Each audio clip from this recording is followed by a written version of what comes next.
Prepared by Ferdinand Estrella II.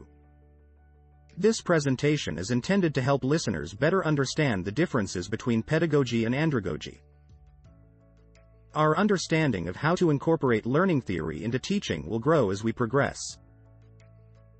The distinction between a coach and a teacher will also be discussed. Both of these terms have their roots in Greek. The word pedagogy comes from the Greek word paidi, which means kid, guide. Andragogy, on the other hand, derives its name from the Greek words andros, man, and ago, guide. Each of these terms pertain to different learning processes, but each is grounded in its own unique philosophical perspective. Pedagogy refers to a mode of teaching in which students actively seek out and rely on their instructor for feedback on their progress and direction. Andragogy is the study of how to teach adults in a way that helps them grow as individuals, acquire new skills, and tackle complex issues. Until the year 1950, almost all educational study was conducted on children, and there was very little known about how adults acquire knowledge. Although the term andragogy has been around since 1833, when it was first used by the German Alexander Kapp to pertain to a concept of Plato, it did not begin to take on a real manner in education system until the early 1960s. This was because it was used to express the distinctive features of adult learners, which affect also their student learning, and yet also their intellectual capacity, in comparison to those of kids. The andragogical approach is the success of the learner is entirely up to them. Under this approach, the student is responsible for evaluating and guiding his or her own learning. The student builds upon their prior knowledge and expertise. In order to build on students' prior knowledge, teachers must have an appreciation for their varied experiences and perspectives. Adult students not only take in information from the teacher but also from one another.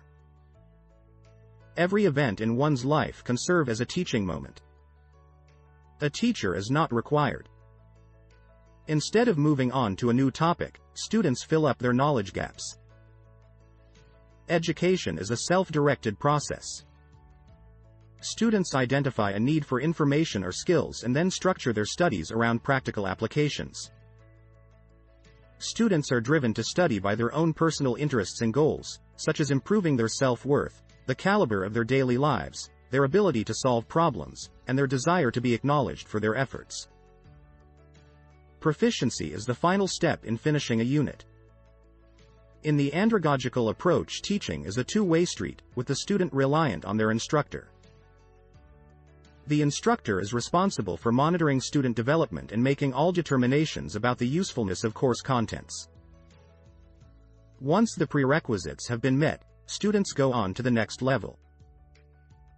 Students, even young children, are given explicit instructions on how to achieve mastery of a topic before moving on. An educator maps out a systematic plan for students to follow.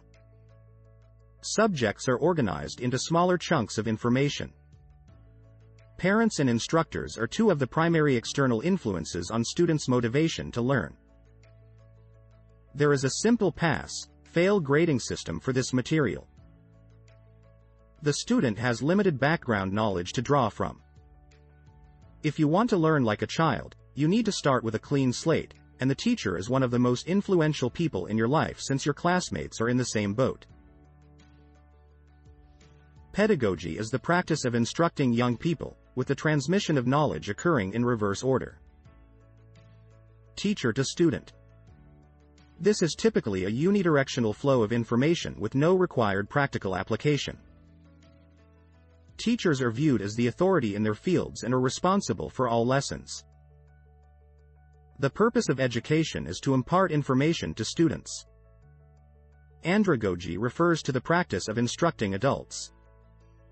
It has some similarities to pedagogy, but there are significant variances that a trainer or instructional designer should take into account. In an andragogical setting, knowledge is shared and gained in all dimensions. Because of this pooled information, everyone stands a better chance of learning and improving their abilities.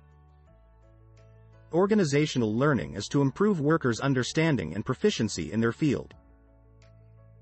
students will benefit from and be required to complete this learning. IDs with a history in education may find it difficult to accept the fact that trainers and IDs are not the last authority on a subject.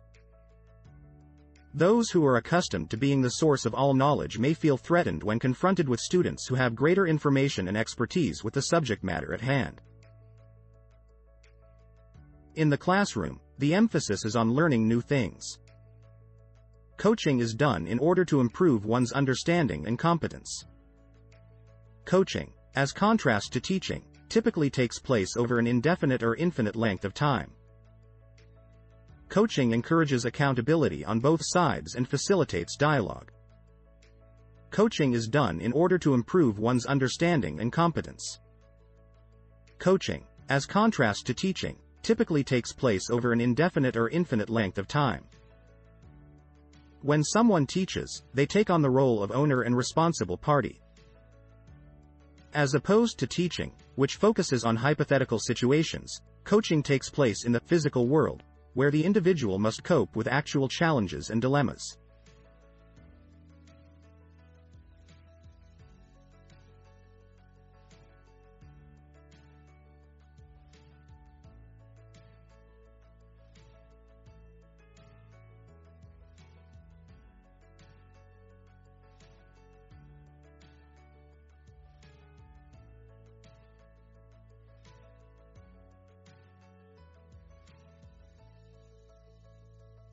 There has been a movement in the pedagogical approach, which is now less frequently applied in the equal instruction of both children and adults.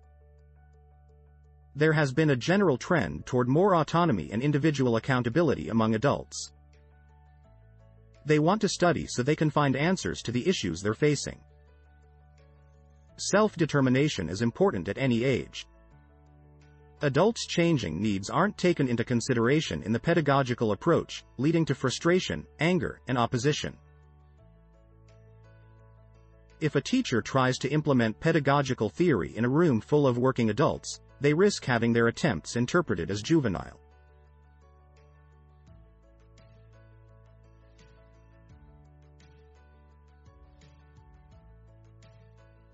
To illustrate, the Andragogy method encourages students to take initiative, become more self-reliant, and establish their own learning objectives. There is a shift toward a more practical approach to teaching.